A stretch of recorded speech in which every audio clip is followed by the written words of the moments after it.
К другим темам. Правда ли в столице участились случаи исчезновения женщин? Как пояснили в МВД региона, это не носит криминального характера.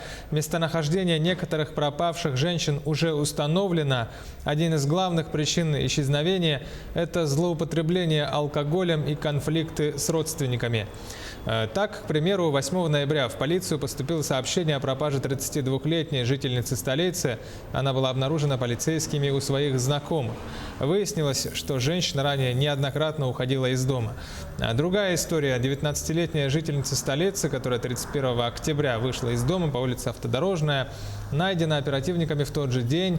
А накануне, другой пример, в полицию обратилась дочь 44-летней женщины, которая покинула дом по Лермонтово в столице и пропала без вести. 19-летняя жительница города Якутска, которая 31 октября ушла из жилого дома по улице Автодорожная, разыскана оперативниками в день поступления заявления.